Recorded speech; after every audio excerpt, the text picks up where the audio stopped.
সুদীপ্ত সেন নির্মিত ভারতীয় cinema the Kerala story মুক্তি পেয়েছে শুক্রবার।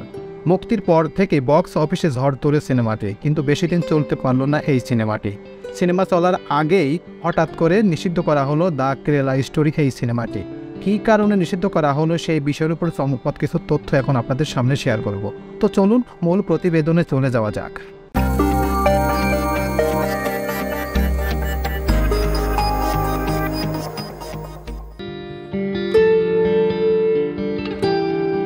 অবশেষে নিষিদ্ধ হয়ে গেল দ্য কেরালা স্টোরি।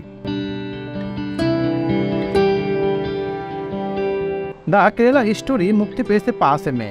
মুক্তির আগে নানান বিতর্কের মুখে পড়েছিল এই সিনেমাটি, এমনকি ধর্মীয় উস্কানির অভিযোগ নিষিদ্ধের দাবিও তুলেছিলেন অনেকে। কিন্তু সব কিছু পেরিয়ে অবশেষে বক্স অফিসে দুর্দান্ত ব্যবসা করে চলছিল দ্য কেরালা স্টোরি। তবে অবশেষে নিষিদ্ধ হয়ে গেল সিনেমাটি। ইতিমধ্যে তামিলনাড়ুর সব প্রেক্ষাগৃহ থেকে প্রদর্শনী বন্ধ করে দেওয়া হয়েছে। ভারতীয় সংবাদ সংস্থা পিটিআই জানিয়েছেন, রোববার 7 মে তামিলনাড়ুর প্রেক্ষাগৃহ থেকে নামিয়ে দেওয়া হয়েছে দ্য কেরালা স্টোরি।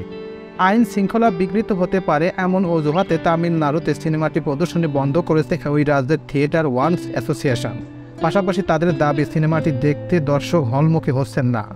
সংগঠনের সভাপতি এম সুব্রত কম পিটিআইকে বলেন, শুধু জাতীয় মাল্টিপ্লেক্স মূলত পিভিআরের সিনেমাটি কয়েক শো চলছিল।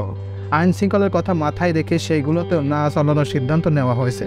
তাছাড়া শুক্র এবং শনিবার সেই সব শো দেখাতে তেমন দর্শকও হাজির হননি। সিনেমাটি মুক্তির আগে ভারতীয় গোয়েন্দা বাহিনী জানায়, তামিলনাড়ুতে সিনেমাটি মুক্তি পেলে সংঘর্ষের ঘটনা ঘটতে পারে। এই জন্য এই রাজ্যে বাড়তি সতর্কতা অবলম্বন করা হয়। তবে সংঘর্ষের মতো কোনো ঘটনা খবর এখন পর্যন্ত পাওয়া যায়নি।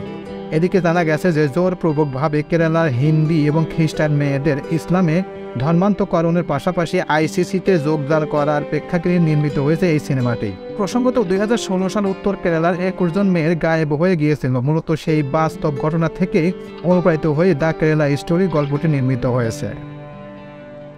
তো এই ছিল মোটামুটি আমাদের আজকের প্রতিবেদন। উপরোক্ত প্রতিবেদন থেকে আমরা একটা জিনিস বললাম যে এই ছবির মূল কাহিনী ছিল যে জোরপূর্বকভাবে কেরালা হিন্দি এবং খ্রিস্টান মেয়েদের ইসলাম ধর্মে ধর্মান্তকরণ করার পাশাপাশি আইএসএ যোগদান করার প্রেক্ষাগৃহে নির্মিত হয়েছে। কিন্তু আসলে এই ছবিতে এইসব কিছুই হয়নি, কারণ এই ছবিতে যে দৃশ্যটি করা হয়েছে সেটা হচ্ছে 2016 সালে উত্তর কেরালায় 21 জন মেয়ে গায়েব হয়ে গিয়েছিল। কী কারণে গায়েব হয়েছিল সেই বিষয়ের উপর কিছু তথ্য এবং অনেক কিছু এই ছবিতে দেখানো হয়েছে। কিন্তু ভারতীয় গোয়েন্দা বাহিনী বলছে যে তামিলনাড়ুর যে ছবিটি মুক্তি পেয়েছে এই ছবিটি যদি তামিলনাড়ুতে মুক্তি পায় তাহলে এখানে বিভিন্ন ধর্মের মানুষ একসাথে হয়ে বিভিন্ন ধরনের সংঘর্ষ হতে পারে। এরকম কিছু ধারণা করার কারণে এই ছবিটি নিষিদ্ধ করা হয়েছে।